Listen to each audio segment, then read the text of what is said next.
Hello students, welcome. और इस video में आप सीखेंगे प्रोबेबिलिटी यानी प्रायिकता। तो इसका मैं आपको इंट्रोडक्शन दूंगा और साथ में आपके एनसीईआरटी के 10 एग्जाम्पल हैं, मैं आपको वो अच्छे से एक्सप्लेन करूंगा। और इन एग्जाम्पल्स को समझने के बाद मैं उम्मीद करता हूं कि आपको आगे कोई भी प्रॉब्लम नहीं होगी इसके क्वेश्चंस करने में। ये वीडियो 9th क्लास के लिए है, क्योंकि जो प्रोबेबिलिटी है वो 9th में भी है, 10th में भी है और आगे आने वाले क्लासेस में भी है, लेकिन वहाँ उसका लेवल अलग है। ये वीडियो स्पेशली 9th क्लास के स्टूडेंट्स के लिए ही है। ऑलराइट, तो शुरू करते हैं। तो यहाँ पे जो प्रायिकता है वो हिंदी का शब्द है और इंग्लिश में इसे कहते हैं प्रोबेबिलिटी। तो मैं यहाँ पे दोनों में से कोई भी यूज़ कर सकता हूँ, आप कंफ्यूज मत होना। इसके अलावा अगर आप हिंदी मीडियम के स्टूडेंट हैं तो आप बार बार आपकी बुक में एक शब्द देखोगे, चित। उसका मतलब होता है हेड। सिक्के में जो कॉइन में जो हेड होता है वो है। और एक शब्द आप सुनोगे पट, तो वो होता है टेल। तो हेड्स एंड टेल्स, ठीक है। तो अगर मैं हेड और टेल बोलूँ तो, और हिंदी मीडियम के आप स्टूडेंट हैं तो कंफ्यूज मत होना। वैसे मैं उम्मीद करता हूँ कि आपको ये शब्द ज़्यादा पता होंगे इनसे। तो कभी कभार हिंदी थोड़ा कंफ्यूजिंग हो जाती है क्योंकि आप इनसे फेमिलियर होते हैं। ओके, तो जो आपके पास प्रोबेबिलिटी है मैं बताता हूँ कि क्या है। सबसे पहले प्रोबेबिलिटी होती क्या है। आसान भाषा में कहें तो इसका मतलब होता है चांस, किसी भी चीज़ के होने का चांस। तो मैं आपको एक एग्जांपल देता हूँ। आप अपने घर में बैठे हो एक सिक्के को लेके और आपने वो सिक्का उछाला 1000 बार। कितनी बार? 1000 बार। और आपने नोटिस किया कि 600 बार तो उसमें आ रहा है हेड्स और 400 बार उसमें आ रहा है टेल्स। ठीक है, उस सिक्के में 600 बार हेड, 400 बार टेल आ रहा है। अब कहीं आप खेलने जाते हो और टॉस करते हो, सिक्का उछालते हो, क्रिकेट खेलते हो, टॉस करते हो, ठीक है। तो आप किसी को देते हो कि चलो टॉस कर, और आपको बोलना है, तो आप हेड बोलोगे या टेल बोलोगे? तो आप इसमें हेड ही बोलोगे। क्यों? क्योंकि आपको ये लगता है कि ज़्यादातर बार इस सिक्के में हेड आता है, तो हेड के आने के चांसेस ज़्यादा हैं, टेल के आने के चांसेस कम हैं। आपको समझ आ रहा है? इसीलिए आप हेड बोलोगे। यही है प्रोबेबिलिटी, प्रायिकता। अंडरस्टैंड? तो अगर मैं यहाँ पे ये कहूँ कि भाई हेड आने की प्रोबेबिलिटी क्या है, टेल आने की प्रोबेबिलिटी क्या है, तो उसके लिए एक फॉर्मूला है। फॉर्मूला ये है कि किसी भी चीज़ की अगर आपको प्रोबेबिलिटी निकालनी है तो उसको ऐसे लिखते हैं। तो अब ऊपर आते हैं ऐसे चीज़ें जो आपको चाहिए, ठीक है ना, यानी जिसको हम कहते हैं फेवरेबल आउटकम्स। तो बेसिकली अगर ये हेड है तो यहाँ पे हेड आना चाहिए, ठीक है। तो जो आपके फेवरेबल में हैं, फेवरेबल मतलब जो आपको चाहिए, ठीक है ना, फेवरेबल आउटकम्स। या आप कंफ्यूज मत होना, अगर आप हिंदी मीडियम के भी हैं तो आप इस चीज़ से कंफ्यूज मत होना, ठीक है। Favourable outcome upon total number of trials, total trials यानी टोटल जितनी बार आपने सिक्का उछाला ये है, और फेवरेबल यानी जो आपको चाहिए। अगर यहाँ पे हेड की प्रोबेबिलिटी आपको निकालनी है तो यहाँ पे हेड होने चाहिए, और टेल की निकालनी तो यहाँ पे टेल होने चाहिए। सीधी सी बात है। तो अगर मैं इसमें बताऊँ कि भाई प्रोबेबिलिटी बताओ हेड आने की, तो आप क्या लिखोगे? आप लिखोगे हेड की संख्या यानी नंबर ऑफ हेड्स, और अपॉन में क्या आएगा? Total number of trials. सीधी सी बात है, अपॉन में तो यही आएगा, टोटल ट्रायल्स। हर बार टोटल ट्रायल्स लिख सकते हैं आप, यानी जितनी बार आपने टोटल सिक्का उछाला है, ठीक है। देखो हिंदी में इसका शब्द है ट्रायल का अभिप्रयोग, लेकिन अभिप्रयोग जो शब्द है वो थोड़ा मुश्किल शब्द है, इसलिए आप इसको ट्रायल समझना, यानी जितनी बार आपने सिक्का उछाला।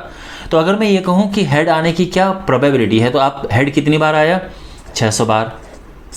और टोटल कितनी बार उछाला था? 1000 बार। तो इसका आंसर आया 0.6, ठीक है। अगर मैं कहूँ कि टेल आने की क्या प्रोबेबिलिटी है, तो आप यहाँ पे टेल लिख दोगे। अब यहाँ पे नंबर ऑफ टेल्स यानी टेल्स की संख्या upon total number of trials, total trials. Tails कितने हैं? 400 हैं, और ट्रायल्स कितने हैं? आपने 1000 बार ही उनको उछाला है, तो ये 0.4 हो गया है। तो हेड आने की जो प्रोबेबिलिटी है वो 0.6 है, टेल आने की प्रोबेबिलिटी 0.4 है। आप इसको फ्रैक्शन में भी लिख सकते थे, ये कटा और ये 2 3 6 और 2 5, इसको आप 3/5 भी लिख सकते हो, कोई प्रॉब्लम नहीं है। जैसे इसको आप 2/5 भी लिख सकते हो, आप ऐसे भी लिख सकते हो, ऐसे भी लिख सकते हो, कोई प्रॉब्लम नहीं है। ठीक है, यहाँ तक समझ आ गया। अब कुछ चीज़ें मैं आपको यहाँ पे बताना चाहता हूँ। एक तो कि जो प्रोबेबिलिटी होती है वो 0 से लेके, किसी भी चीज़ की जो प्रोबेबिलिटी होती है वो 0 से 1 के बीच में होती है। 0 से 1, 0 का मतलब ये है कि किसी चीज़ का होना अनिश्चित है, बिल्कुल अनिश्चित, एकदम इम्पॉसिबल, जिसे हम कहते हैं कि कोई चीज़ का होना इम्पॉसिबल है, तो उसका प्रोबेबिलिटी 0 होगी। और किसी चीज़ का होना बिल्कुल पॉसिबल है, 100% पॉसिबल, तो यानी उसकी प्रोबेबिलिटी 1 होगी। तो सबसे कम प्रोबेबिलिटी 0 होती है, सबसे ज़्यादा 1 होती है। 0 और 1 के बीच में ही आपको मिलेगा। तो अगर मैं ये कहूँ कि मैं इस पेन को छोड़ूंगा और ये नीचे जाएगा, तो इसकी प्रोबेबिलिटी क्या है? तो इसकी प्रोबेबिलिटी 1 है, क्योंकि नीचे तो जाएगा ही जाएगा, तो इसके नीचे जाने की प्रोबेबिलिटी है 1। लेकिन अगर मैं ये कहूँ कि इस पेन को मैंने छोड़ा और ये ऊपर आएगा, तो इसकी प्रोबेबिलिटी क्या है? तो इस पेन की ऊपर आने की प्रोबेबिलिटी 0 है, क्योंकि ऊपर कभी नहीं आएगा, कुछ भी कर लो ये ऊपर, ये मतलब कितनी बार भी आप इसको छोड़ दो, 1000 बार ऐसे छोड़ो, लाख बार ऐसे छोड़ो, ये ऊपर एक बार भी नहीं आएगा। तो इसके ऊपर आने की प्रोबेबिलिटी 0 हो गई है, तो वो एकदम इम्पॉसिबल इवेंट है। अब आपको समझ आ गया है? तो जो प्रोबेबिलिटी है वो 0 से 1 के बीच में होती है। आपके पास क्वेश्चन ऐसे आ जाते हैं कि इनमें से कौन सी प्रोबेबिलिटी संभव है, कौन सी नहीं है। जैसे -0.2, 1.7, 5/3 एंड 0.351, इनमें से कौन सी प्रोबेबिलिटी पॉसिबल है या कौन सी नहीं है पॉसिबल? ये बिल्कुल नहीं पॉसिबल है, क्योंकि नेगेटिव में प्रोबेबिलिटी नहीं होती है। ये पॉसिबल नहीं है क्योंकि ये 1 से ज़्यादा है। ये भी पॉसिबल नहीं है क्योंकि ये भी 1 से ज़्यादा है। आप डिवाइड करोगे 1 पॉइंट समथिंग आएगा। ये पॉसिबल है क्योंकि ये 0 से 1 के बीच में है। तो अब आपको समझ आ गया। एक और बात है कि जो हम प्रोबेबिलिटी निकालते हैं उन सब का योग, उन सब का सम 1 आता है। तो यहाँ पे हमने हेड की प्रोबेबिलिटी निकाली और टेल की प्रोबेबिलिटी निकाली। इनको अगर आप प्लस करोगे, आप देख सकते हैं 0.6, 0.4, तो ये 1 होता है।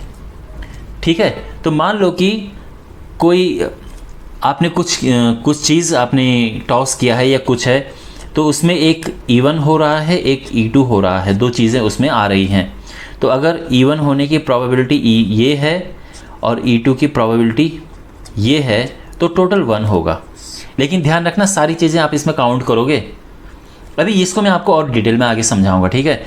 पर फिलहाल आपको ये समझ आ गया है कि प्रोबेबिलिटी कैसे निकालते हैं और कौन सी प्रोबेबिलिटी संभव होती, कौन सी नहीं होती, और ये सब आपको समझ आ गया है। अब मैं आपको समझाता हूँ एक और। मान लो कि आपने एक पासा, जिसको इंग्लिश में कहते हैं या तो डाई कहते हैं या डाइस कहते हैं, यह आपने रोल किया। पासा जानते हो ना, या आप वो ले सकते हो, क्या कहते हैं, लूडो का जो डाइस होता है वो आप ले सकते हैं। अब आप क्या कर रहे हैं कि आप घर में बैठ के, आप बिल्कुल खाली बैठे हो और आपने डाइस को रोल करना शुरू कर दिया, ठीक है ना। आप किए जा रहे हो और आपने टोटल उसको 1000 बार रोल कर दिया है। चलो 100 बार, ठीक है, इस बारी मैंने थोड़ा कम, 1 2 3 4 5 6, ठीक है। तो ये तो डाइस में जो नंबर है, आप जानते हैं ना, उसकी गिट्टी पे ऐसा नंबर होता है। आप देख, जो हमारा डाइस होता है, तो यहाँ पे जैसे ये 1 है, ये 2 है, ये 3 है, फिर 4 5 6 इधर पीछे बने होते हैं। तो आपने इसको उछाल के डाला और आपको ये पता चला कि जो 1 है वो 13 बार आया, 2 आया 27 बार, 3 आया 9 बार, 4 आया 31 बार, ठीक है। अच्छा,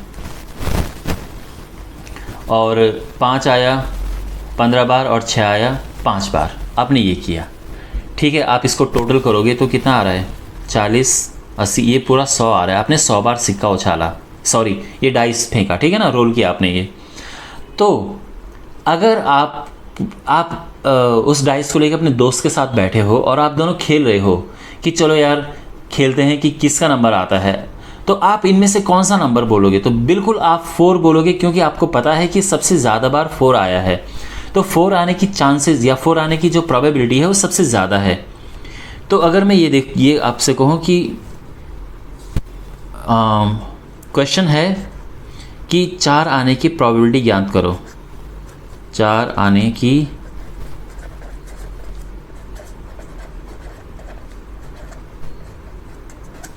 प्रोबेबिलिटी ज्ञात करो, ठीक है।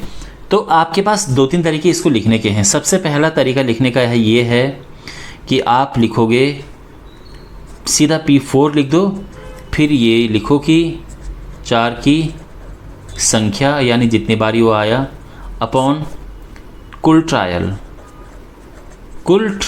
यानी टोटल ट्रायल, ठीक है ना।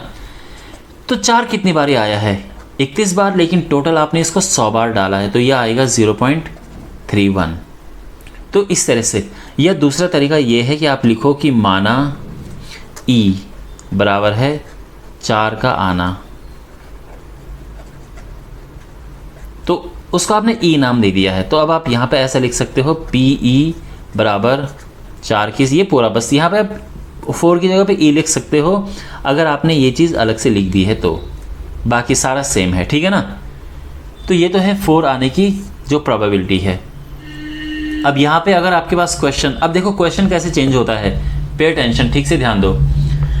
क्वेश्चन यहाँ पे चेंज होगा अगर आपसे पूछा जाए क्या कि 5 या 6 आने की प्रोबेबिलिटी ज्ञात करो, कि 5 या 6 उनमें से कोई भी आ जाए। तो अब आप क्या करोगे? अब आप देखोगे कि आपको निकालना है प्रोबेबिलिटी 5 या 6 की, ठीक है। तो 5 देखो कितनी बारी आ रहा है, 5 15 बार आ रहा है और 6 5 बार आ रहा है, और टोटल नंबर ऑफ ट्रायल्स 100 किए हमने, टोटल 100 है ना, ध्यान रखना। तो यह आ जाएगा 20/100 और आंसर आएगा 0.2। समझ आ गया? अच्छा, अब मैं क्वेश्चन चेंज कर रहा हूँ और क्वेश्चन आपके पास है कि इवन नंबर आने की प्रोबेबिलिटी, इवन नंबर यानी सम संख्या, तो सम संख्या आने की प्रोबेबिलिटी, ठीक है ना, यानी उसकी प्रायिकता ज्ञात करनी है आपने। तो सम संख्या यानी या तो 2 आए या सिर्फ केवल यहाँ पे चलो इवन लिख दो, ठीक है ना। पर इवन नंबर का मतलब या तो 2 आए या 4 आए या 6 आए। तो देखो 2 यानी 27, 4 यानी 31 और 6 यानी 5 अपॉन टोटल है इसका 100, ठीक है। तो यहाँ पे इसको थोड़ा सॉल्व करेंगे तो ये इनको प्लस करते हैं, ठीक है। ये आ जाएगा 36, 56, 63 अपॉन 100 और ये हो जाएगा 0.63। ये आंसर आ गया है। ओके, तो इस तरह से इसमें क्वेश्चंस आते हैं। अब इसमें एक लास्ट क्वेश्चन मैं लिख रहा हूँ इस वाले उसमें, फिर मैं सीधे एग्जाम्पल लूँगा आपके। आपको फाइंड करना है कि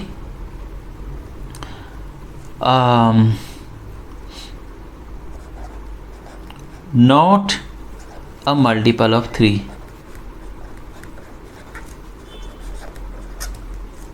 इसकी प्रोबेबिलिटी आपको ज्ञात करनी है। किसकी प्रोबेबिलिटी ज्ञात करनी है? कि 3 का गुणज नहीं होना चाहिए, 3 का मल्टीपल नहीं होना चाहिए।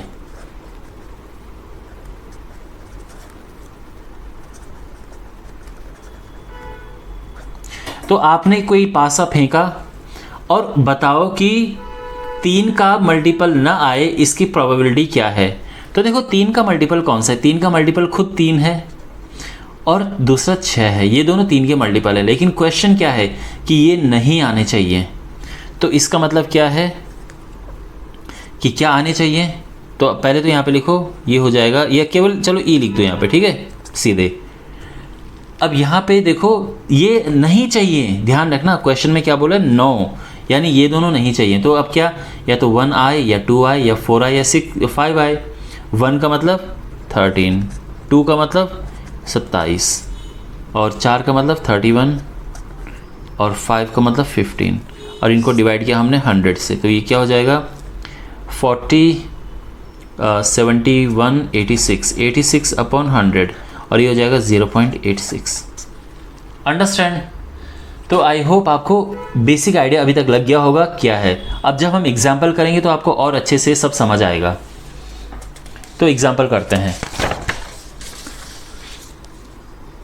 सबसे पहला एग्जाम्पल है, आप देख सकते हैं ये इसमें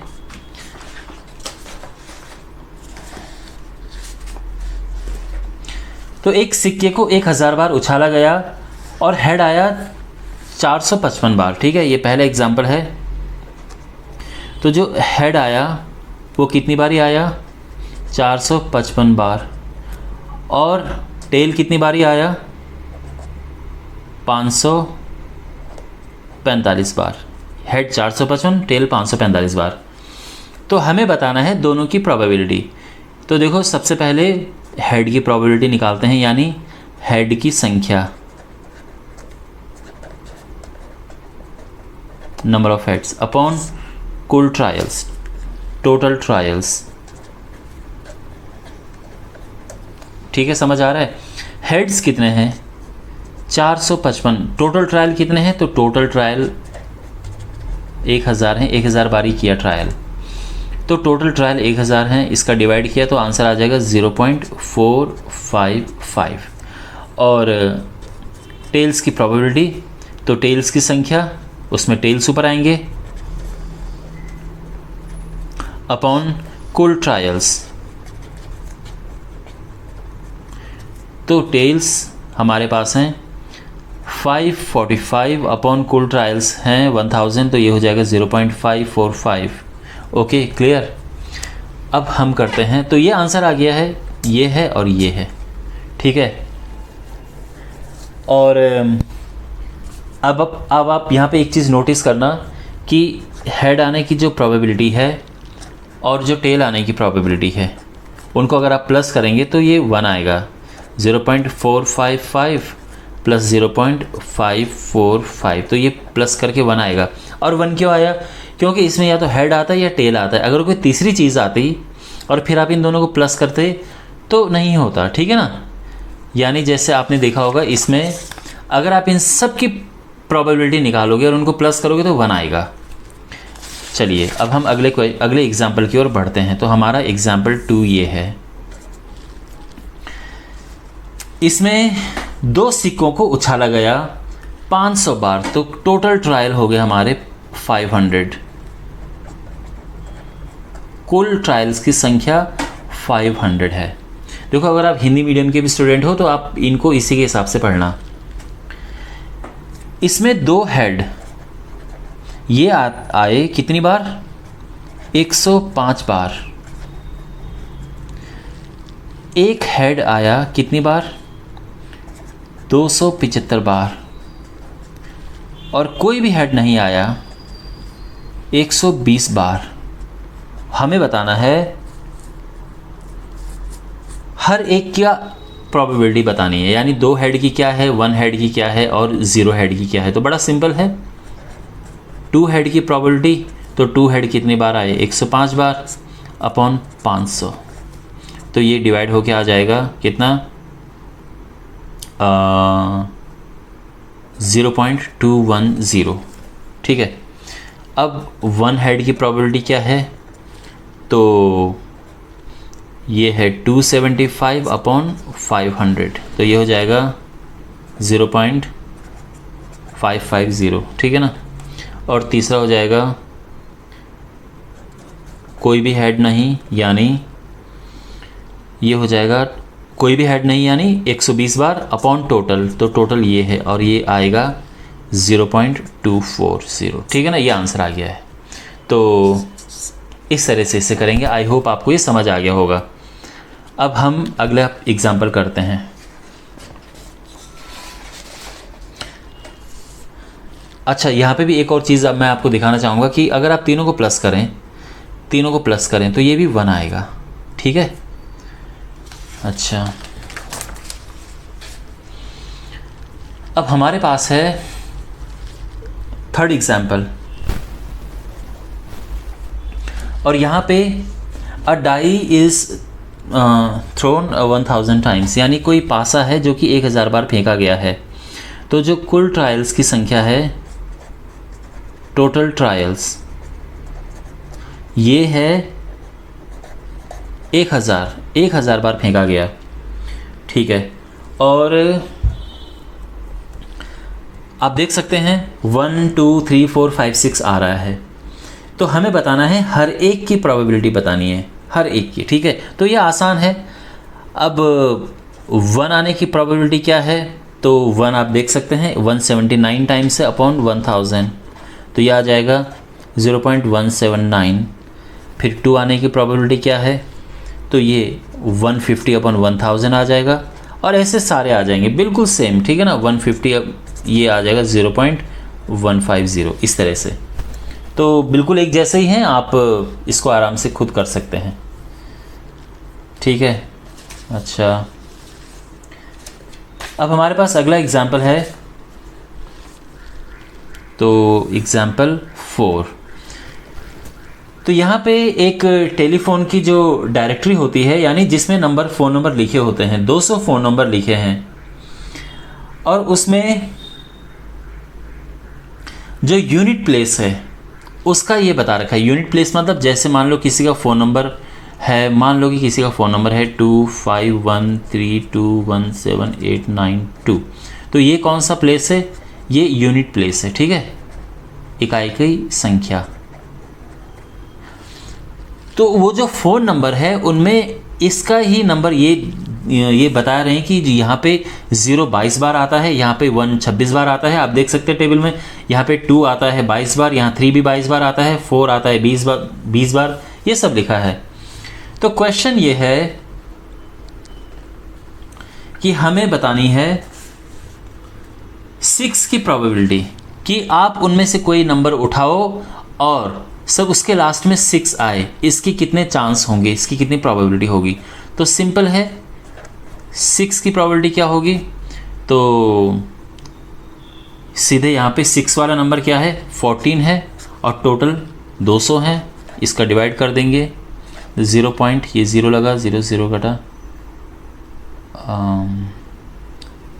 फिर 0 आएगा और ये 7 आ जाएगा, तो ये आंसर आ गया, ठीक है ना। अच्छा, 5th एग्जाम्पल है,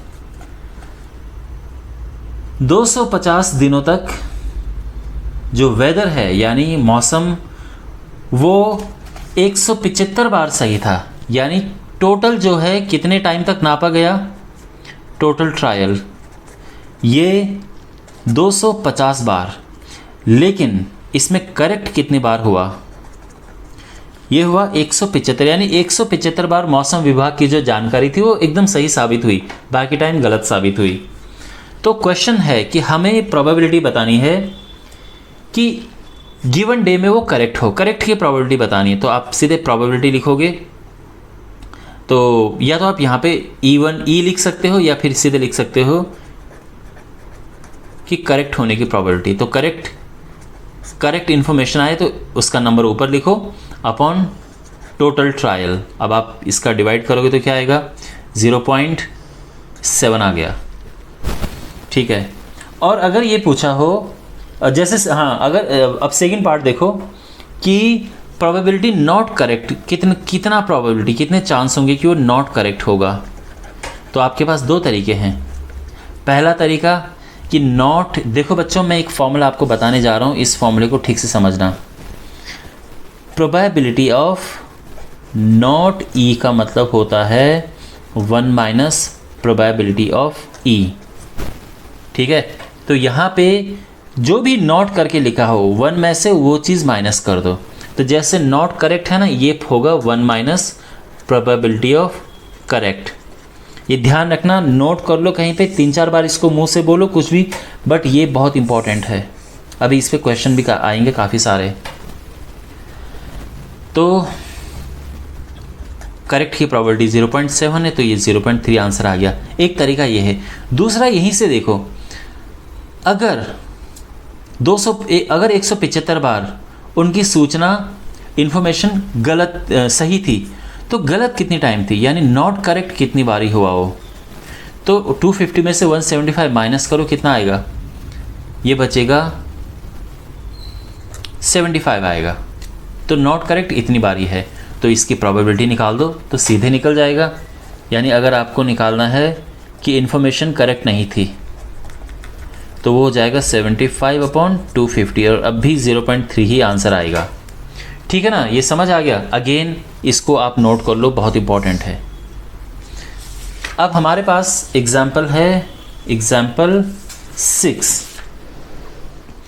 तो एक टायर बनाने वाली कंपनी है, उन्होंने डिस्टेंस कवर का रिकॉर्ड रखा है और उन्होंने ये रिकॉर्ड रखा है कि जो कंपनी जो गाड़ी का टायर है कितने किलोमीटर के बाद वो रिप्लेस किया जाना चाहिए। तो उन्होंने क्या किया, 100 केसेस लिए और उसमें 20 केसेस तो ऐसे आए जिन्होंने 4000 किलोमीटर से कम में ही टायर बदल दिया। 210 केस ऐसे है जिन्होंने 4000 से 9000 किलोमीटर के बीच में टायर बदला। फिर 325 केस ऐसा है जिन्होंने 9000 से 14000 के बीच में, और 14000 से ज़्यादा में 445 केस हैं। ठीक है ना। तो अब क्वेश्चन देखो, क्वेश्चन पे ध्यान दो। पहला पार्ट हमें बताना है कि 4000 से पहले रिप्लेस करने की क्या प्रोबेबिलिटी है। तो सबसे पहले देखो टोटल कितने हैं यहाँ पे। टोटल ट्रायल तो 1000 हैं, 1000 केसेस लिए। तो अब हमारे पास जो पहला पार्ट है 4000 किलोमीटर से कम, ओके, लेस देन 4000 किलोमीटर्स। तो आप देख सकते हैं 4000 किलोमीटर के लिए 4000 किलोमीटर से कम 20 है, तो 20/1000, तो ये आ जाएगा 0.02। अब हमें बताना है कि 9000 से ज़्यादा,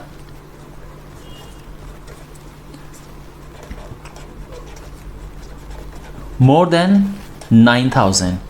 अब यहाँ पे ध्यान दो, ये इंपॉर्टेंट है। बच्चे यहाँ पे गलती करते हैं। 9000 से ज़्यादा के यहाँ पे दो केस हैं, एक तो 325 है जो 9000 से 14000 है, और एक 14000 से ज़्यादा है। तो जो 14000 से ज़्यादा है वो भी तो 9000 से ज़्यादा ही है, तो यहाँ पे होगा 325 प्लस 445/1000, और इनको प्लस करेंगे तो क्या आएगा, ये हो जाएगा 50/70 770/1000, और ये हो जाएगा 0.77। ठीक है। और थर्ड पार्ट है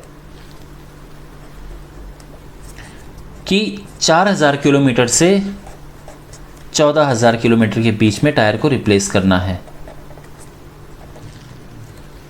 तो यहाँ पे अब देखो 4000 से 14000 के बीच में कौन कौन है। देखो एक तो 4000 से 9000 वाला जो है वो भी इसके बीच में है, यानी 210। दूसरा 9000 से 14000 भी इसके बीच में है, यानी 325। लेकिन आप उसके बाद मत लेना, क्योंकि 14000 से ज़्यादा हो गया तो वो नहीं लेंगे, और ये हो जाएगा ये, और ये आंसर आ गया 0.535। समझ आया। तो माय डियर ये है। अब देखो यहाँ पे ऐसा नहीं कि इन तीनों को प्लस करके 1 आएगा जैसे पीछे हो रहा है, ठीक है ना। तो क्योंकि ये अलग चीज़ है, इसमें ऐसे मिक्सअप करके निकाला है। अगर अलग अलग सबका निकाला होता कि भाई लेस देन 4000, फिर 4000 से 9000, फिर 9000 से 14000, फिर 14000 से ज़्यादा, उनको प्लस करते तो 1 आता। यहाँ पे नहीं 1 आएगा। ओके, अब करते हैं एग्जाम्पल 7।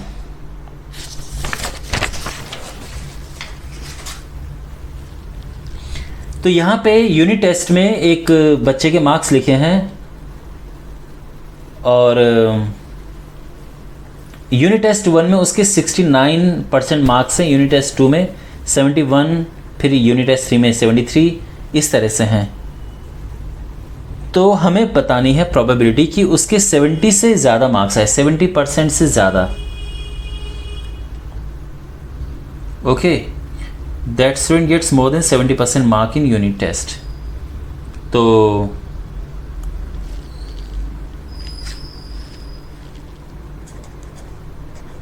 सेवंथ एग्जाम्पल है। अब यहाँ पे उसका देख सकते हैं, एक पहले एक सब्जेक्ट है, फिर दूसरा यूनिट टेस्ट है, तीसरा यूनिट टेस्ट है, चौथा पांचवा यूनिट टेस्ट है। तो यहाँ पे जो है 5 टोटल टेस्ट लिए उसके। कितने टेस्ट लिए? 5 लिए। 5 टेस्ट में तो टोटल ट्रायल कितने हो गए? ये हो गए 5। ठीक है, टोटल ट्रायल की संख्या होगी 5। अब उस बच्चे के जो 70% से ज़्यादा हैं वो किस में आए हैं? वो 3 बार आए हैं। एक उसके दूसरे टेस्ट में आया, एक उसके तीसरे वाले में आया और एक पांचवें वाले में आया। तो अगर आप कोई प्रोबेबिलिटी निकाले मोर देन 70% मार्क्स, तो कितनी बार उसके 70 से ज़्यादा आए? 3 बार आए। और टोटल कितने टेस्ट दिए? 5 दिए। तो ये 0.6 उसकी प्रोबेबिलिटी आ गई। ध्यान रखना ये इस तरह से होगा ये। ठीक है, तो इसमें ये नहीं कि आप परसेंटेज प्लस कर रहे हो, नहीं, जिस तरह से चीज़ें पूछी हैं वही आपको देखना चाहिए। अब एग्जाम्पल 8 समझो आप। ये बहुत इम्पॉर्टेंट है, इंटरेस्टिंग है। एक इंश्योरेंस कंपनी ने क्या किया? 2000 ड्राइवर को सेलेक्ट किया। अब उन ड्राइवर्स के बारे में पूछा गया कि भाई बताओ तुम्हारी उम्र क्या है और हर साल कितने एक्सीडेंट तुमसे होते हैं। तो अब देख सकते हैं अलग अलग ड्राइवर का उम्र है और उसमें एक्सीडेंट की भी संख्या है। ठीक है, तो अब देखो पहला वाला क्या प्रोबेबिलिटी है, हमें बताना है। इसको E1 ले लो। ठीक है, 18 से 29 साल का है student, having exactly 3 accidents 1 year, यानी 18 से 29 साल तो उम्र है और 3 एक्सीडेंट उसके होते हैं। तो देखो 18 से 29 और 3 मिलाओ तो क्या होगा? यह है 61 अपॉन 2000, यानी यह आ जाएगा 0.0305।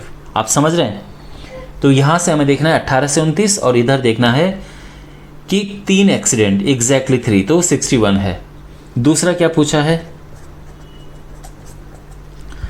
30 से 50 साल की उम्र के एंड एक से ज़्यादा एक्सीडेंट। देखो यहाँ पे बच्चे कंफ्यूज होते हैं। एक से ज़्यादा का मतलब क्या है कि भाई एक एक्सीडेंट भी हो सकता है, 2 भी हो सकते हैं, 3 भी हो सकते हैं, 3 से ज़्यादा भी हो सकते हैं। तो इसमें बहुत सारी चीज़ें प्लस करने को है। तो एक से ज़्यादा में हमारे पास 125 है। ठीक है, और कौन से 30 से 50 वाला उम्र देख रहे हैं हम, तो उसमें 125 है, दूसरा 60 भी है, फिर 22 भी है और 18 अपॉन 2000, क्योंकि टोटल 2000 लोगों को लिया है। तो ये होगा 40 100 225 बटे 2000। तो ये हो जाएगा डिवाइड करके 0.1125। ठीक है, और जो तीसरा पार्ट है नो एक्सीडेंट, तो नो एक्सीडेंट में एक्सीडेंट तो नो है, मतलब 0 एक्सीडेंट, लेकिन उसमें उम्र के बारे में कुछ नहीं बोला गया, यानी हम किसी भी उम्र के ड्राइवर को ले सकते हैं। तो हमें तीनों को प्लस करना है। तो इसमें 440 ये 18 से 29 साल के बीच के ड्राइवर हैं, देन 505 और फिर 360 अपॉन 2000। ठीक है, तो ये हो जाएगा 360 और चाहिए 800 हो गया 1305 बटे 2000। तो ये आ जाएगा डिवाइड करके 0.6525। ये आंसर आ गया है। ठीक है ना? एक मिनट, हाँ, अब आई होप आपको दिख रहा होगा। तो इस क्वेश्चन को इस तरह से करेंगे, और ये क्वेश्चन बहुत इंपॉर्टेंट है, आप इसको अच्छे से समझना। अब हमारे पास एग्जाम्पल 9 है और उसमें हमें टेबल 14.3 देखने को बोला गया है। तो आप 14.3 टेबल देखिए, इसे कर लेना। ओके, हम सिर्फ एग्जाम्पल 10 पे आते हैं।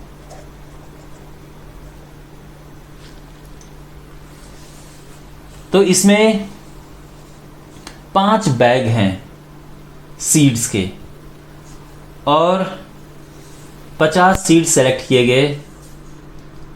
ठीक है, उनको जर्मिनेशन किया गया, 50 सीड लिए गए और 20 दिन के बाद हर एक बैग का हिसाब किताब देखा गया।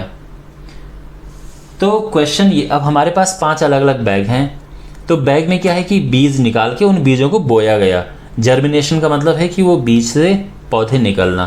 तो जो हेल्दी बीज होते हैं पौधे उन्हीं से निकलते हैं, जो बीज हेल्दी नहीं होते उनसे पौधे नहीं बनते हैं। तो पहले वाले में से 50 में से 40 ने पौधे बनाए, दूसरे में 50 में से 48 ने बनाए पौधे, ये सब लिखा है, ठीक है। तो अब हमें बतानी है प्रोबेबिलिटी। तो सबसे पहले 40 से ज़्यादा जो सीड्स हैं वो बैग में हैं, यानी वो जर्मिनेट हुए। तो 40 से ज़्यादा,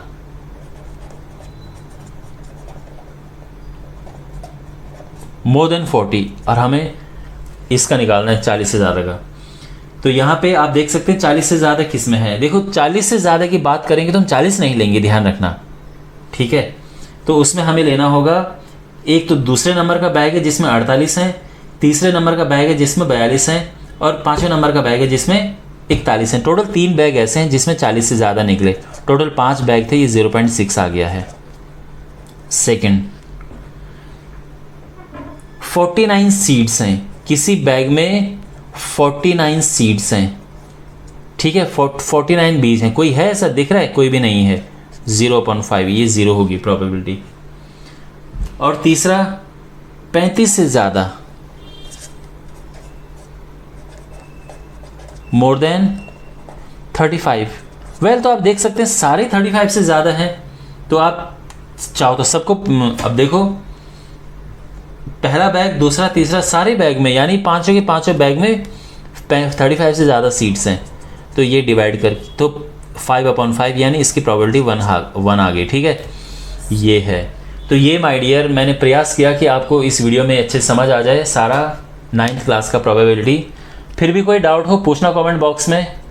तो मिलते हैं अगले वीडियो में, टेक केयर।